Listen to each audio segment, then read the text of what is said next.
सभा में 1,00,000 से ज्यादा वोट चोरी हुए। सवाल, एक कॉन्स्टिट्यूशनल इंस्टीट्यूशन पे इस तरह का दाग भी लगना अपने आप में शर्मनाक है। यानी अगर उससे आप हमें बचाइए, इस देश को तो बचाइए, इस डेमोक्रेसी को बचाइए, हम आपसे ये उम्मीद करते हैं। और चुनाव आयोग शांत रहे, संभव नहीं। हलफनामा देना होगा या देश से माफी मांगनी होगी। हमें विधानसभा में मिले बीजेपी को सारे के सारे नए वोटरों के वोट मिले और वो चुनाव जीते। हमने शिकायत की, इलेक्शन कमीशन से कहा, उनको कहा हमें वीडियोग्राफी दिखाओ, इलेक्शन कमीशन ने मना कर दिया। उसके बाद हमने इंक्वायरी शुरू की। कर्नाटक में 1 लोकसभा 1 विधानसभा में हमने इंक्वायरी शुरू की, सारे के सारे रिकॉर्ड निकाले और एक रिकॉर्ड को दूसरे रिकॉर्ड से कंपेयर किया।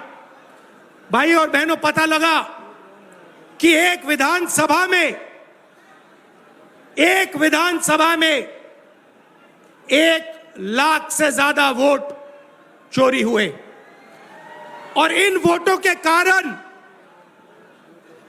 लोकसभा की सीट कर्नाटक में बीजेपी जीती और किसी से एफिडेविट नहीं मांगा।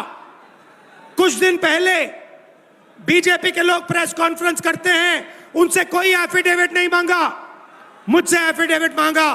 कहते हैं कि आप एफिडेविट दो कि आपने जो हमें कहा, आपने जो डेटा रखा है वो सही है। उन्हीं का डेटा है, उन्हीं के आंकड़े हैं, मुझसे एफिडेविट मांग रहे हैं। हमने उनसे सीसीटीवी जो वीडियोग्राफी कि जब इस तरह की चीजें हमारे सामने आती हैं, यानी डुप्लीकेसी को चेक करने की, वही डुप्लीकेसी हमारे सामने जब वोटर लिस्ट में सामने आती है तो एक नया बखेड़ा खड़ा होता है। आप चुनाव आयोग के सामने सबसे इंपॉर्टेंट चीज यह है कि अगर किसी चीज की शिकायत की जा रही है तो क्या चुनाव आयोग सबसे पहले शिकायत की जांच करने पे जोर देगा या शिकायतकर्ता कौन है उसकी जो है वो कलई खोलने पे जोर देगा। ये एक ऐसी सवाल, एक कॉन्स्टिट्यूशनल इंस्टीट्यूशन पे इस तरह का दाग भी लगना अपने आप में शर्मनाक है। यानी अगर उससे आप हमें बचाइए, इस देश को तो बचाइए, इस डेमोक्रेसी को बचाइए, हम आपसे ये उम्मीद करते हैं। कह रहे हैं सारे डाटा जो है सो मिसलीड करने वाले हैं, लेकिन आज भी राहुल गांधी ने इस बात को कहा है कि महाराष्ट्र में 1 करोड़ मतदाता जोड़ा गया, वोटों का हेराफेरी लगातार किया जा रहा है। तो क्या इससे चुनाव आयोग की छवि धूमिल नहीं हो रही है? अगर धूमिल हो रही है तो आप लोग लीगल एक्शन उनके खिलाफ क्यों नहीं ले रहे हैं? दूसरा, लगातार वोटर का जो है सो ट्रस्ट चुनाव आयोग पर इससे कम हो रहा है, तो ट्रस्ट बढ़ाने के लिए आप लोग क्या करेंगे? इस सवाल का जवाब भी देना बनता है। अगर मीडिया में किसी एक व्यक्ति के बारे में शिकायत आ जाए तो चुनाव आयोग कहता है कि नियम में तो नहीं है लेकिन कर लेनी चाहिए। वो सीईओ को बोलता है, या सीईओ कई बार चीफ इलेक्टोरल ऑफिसर स्वतः संज्ञान ले लेते हैं, डीएम स्वतः संज्ञान ले लेते हैं और जांच कर लेते हैं।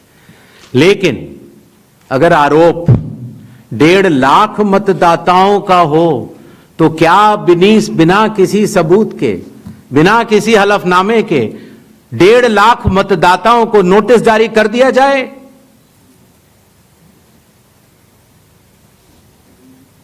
क्या यह न्याय संगत होगा? कानून में न प्रावधान है, न कोई शपथ पत्र है, न कोई एविडेंस है, न कोई सबूत है। तो क्या 1.5 लाख नोटिस जारी करके उन मतदाताओं को एसडीएम के दफ्तर में बुलाया जाए और यह कहा जाए कि आप फर्जी हैं? क्या मतदाता चुनाव आयोग से यह नहीं पूछेगा कि आपके पास क्या सबूत है? आज भी आपके मीडिया में चल रहा है, जितने नाम लिए गए सब एक एक करके सामने आ रहे हैं। और अगर चुनाव आयोग ने उनको नोटिस दिया होता तो हमारी साख गिरती कि बढ़ती? किसी ने सवाल पूछा था तो मैंने सोचा बतलाता चलो। बिना किसी सबूत के किसी भी वैलिड मतदाता का नाम नहीं कटेगा। चुनाव आयोग हर मतदाता के साथ चट्टान की तरह खड़ा हुआ है। अगर कोई सोचता है कि एक पीपीटी देकर, जो कि चुनाव आयोग के आंकड़े नहीं हैं, चुनाव आयोग ने मतदाता सूची जरूर दी है, लेकिन पीपीटी में गलत तरीके से एनालाइज करना, गलत आंकड़े देना और यह कहना कि पोलिंग ऑफिसर ने कहा है कि इस महिला ने 2 बार वोट दिया है, इतने संगीन विषयों पर बिना हलफनामे के चुनाव आयोग को काम नहीं करना चाहिए। यह संविधान और कानून दोनों से विरुद्ध में होगा। और यह भी मैं आपको बतलाना चाहता हूं कि यह सवाल जो आया था ट्रस्ट, मैंने आपको पहले भी कहा था कि जहां तक मतदाताओं की बात है, हिंदुस्तान में 60% से ज्यादा वोटिंग होती है। जो दुनिया के बड़े बड़े जनतंत्र जिसके लिए सोच सकते हैं, दुनिया का सबसे बड़ा जनतंत्र है भारत। दुनिया का सबसे बड़ी मतदाता सूची हमारे पास है, लगभग 90 करोड़ से 100 करोड़ के बीच में। सबसे बड़ी मतदाता सूची, सबसे बड़े चुनाव कर्मियों की फौज, सबसे ज्यादा मतदान करने वाले लोगों की संख्या, और इन सब के समक्ष, सारे मीडिया के समक्ष यह कहना कि अगर मतदाता सूची में आपका नाम एक बार और है तो आपने 2 बार मतदान किया होगा और कानूनी अपराध किया होगा, और मेरे सारे मतदाताओं को अपराधी बनाना और चुनाव आयोग शांत रहे, संभव नहीं।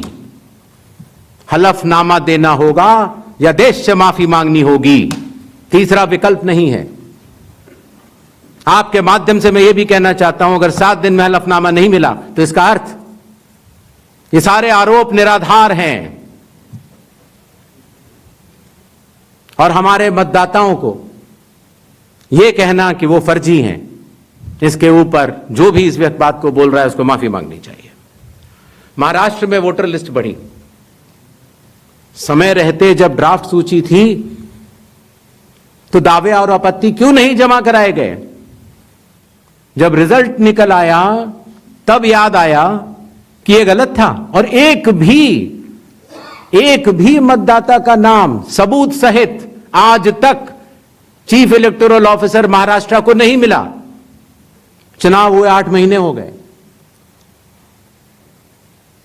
महाराष्ट्र में क्यों नहीं उच्चतम न्यायालय में चुनावी याचिका दायर की गई? फिर एक बात यह कही गई कि आखिरी घंटे में इतना मतदान कैसे? चुनाव आयोग ने जवाब दिया था और आप सबने लिखा भी था कि अगर 10 घंटे मतदान होता है तो हर घंटे 10% का औसत होता है। आखिरी घंटे में 10% से कम मतदान हुआ। तो यह बात कैसे कही जा रही है? ऐसा नहीं होता कि किसी भी बात को अगर आप 10 बार बोलते रहें, 20 बार बोलते रहें तो सच हो जाए।